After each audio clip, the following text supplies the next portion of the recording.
Assalamualaikum warahmatullahi wabarakatuh. Waalaikumsalam. Kami selaku Ketua Dewan Pimpinan Wilayah Partai Persatuan Pembangunan Provinsi Kalimantan Barat pada hari ini alhamdulillah sudah melaksanakan suatu kewajiban bagi kami sebagai peserta partai politik, dan alhamdulillah berkas yang kami serahkan kepada Ketua KPU Provinsi Kalimantan Barat sudah diterima tadi pada jam 14.59. Nah, tentu kami selaku pimpinan partai politik menyampaikan ucapan terima kasih yang sedalam-dalamnya, terutama kepada pimpinan KPU beserta jajaran dan juga Bawaslu, di mana tadi saya melihat dalam proses silum dan sebagainya berjalan dengan lancar.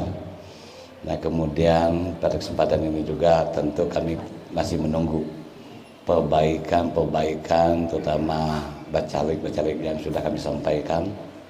Insya Allah tentu ada penyempurnaan, tapi secara awal sudah diterima.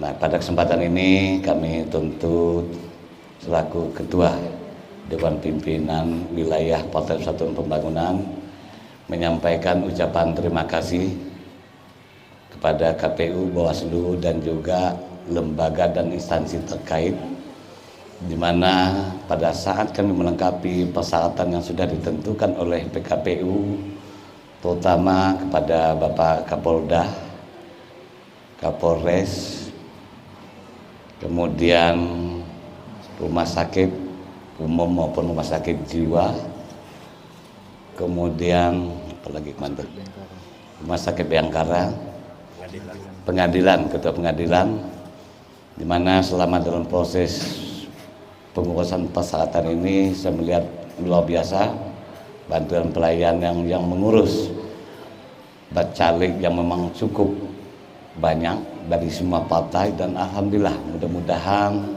saya pikir nanti akan berjalan sesuai dengan tentuan yang sudah ditentukan.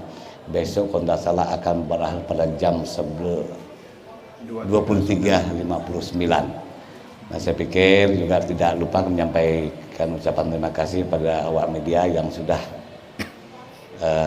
katakanlah membantu kami terutama dalam meliput selama dalam proses pendaftaran ini. Nah, kami juga tentu tidak lupa menyampaikan mohon doa kepada kita semua, mudah-mudahan yang kami sampaikan tadi bacalek ini akan jadi semua dan duduk di DPRD, baik kabupaten, kota, provinsi maupun DPR RI. Nah, saya pikir itu dulu dapat kami sampaikan, kurang lebih mohon maaf. Wabillahi taufiq wal hidayah. Wassalamualaikum warahmatullahi wabarakatuh. Selamat sore dan salam sejahtera untuk kita semua. Untuk tahun ini apakah ada wajah baru, dan P3 sendiri kalau dilihat banyak juga milenial yang digait untuk bergabung di P3 ini, mungkin seperti apa Pak target?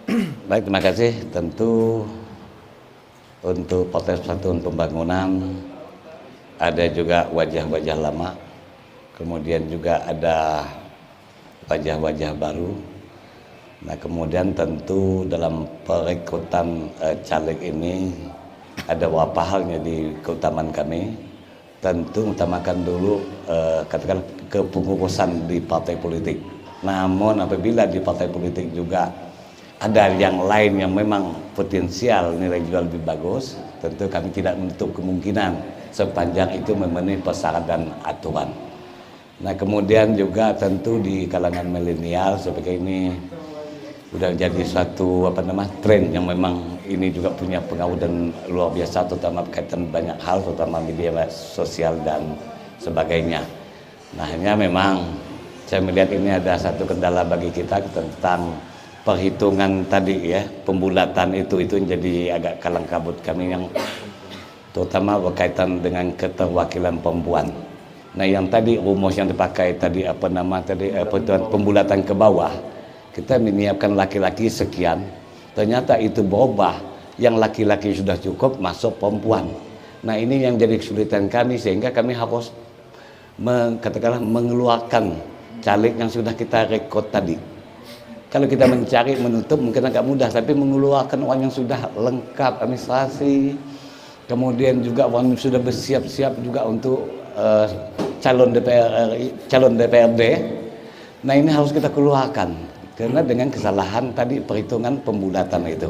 Nah mudah-mudahan ke depan ini jadi tugas dan perhatian kita bersama supaya lebih baik lagi di masa-masa yang akan datang. Mas. Dengan kendala keterwakilan perempuan tersebut, apakah P3 bisa Pak untuk mendapatkan komposisi kembali sesuai 30%? Untuk P3 alhamdulillah lebih, malah hampir 40%. Sudah lebih. Lebih dari 30%. Lebih 30%. Kalau target kursi di DPRD provinsi sendiri apa Pak? Perdapil. Dapil. Ya, perdapil udah dapat 1 insyaallah. Jadi kita ada 3 ya. 3. Kalau maunya sih semua dapil dapat, lebih kalau perlu. Atau minimal paling tidak 1 fraksi di DPRD Provinsi Kalimantan Barat ya. DPRD kan tadi. Untuk RI sendiri Pak gimana Pak? RI, insya Allah kebetulan yang ngomong ini juga calon DPR RI untuk dapil Kalimantan Barat 2. Kemudian sekretaris juga calon DPR RI Kalbar 1. Tentu ini jadi tugas dan tanggung jawab yang memang 2019 kemarin selama ini ada, tapi 2019 kemarin itu hilang untuk DPR RI P3 Kalimantan Barat. Insya Allah dengan pembelajaran seperti itu, saya pikir ini banyak hikmah yang tentu akan memberikan motivasi bagi kami, karena ini Kalbar sudah dibagi 2 dapil, tentu menjadi harapan kami paling tidak 1 dapil 1 perwakilan. Jadi Kalbar bisa 2 keterwakilan untuk DPR RI. Pak, saat ini kan P3 ini kan tadi disampaikan 3 kursi dan menjadi gabung ya dengan fraksi dengan PKS membentuk fraksi. Nah, untuk supaya bisa menjadi 1 fraksi, berapa sih Pak sebenarnya dari daerah-daerah dapil mana saja yang potensi untuk berapa oleh kursi? Itu sebenarnya masih rahasia lah, ini rahasia politik, tapi insya Allah kami hitung-hitungan ada banyak. Dengan ada perhitungan kemudian kita juga tentu melakukan evaluasi, kemudian dari merekrut caleg yang potensial ini juga yang menjadi keutamaan kami.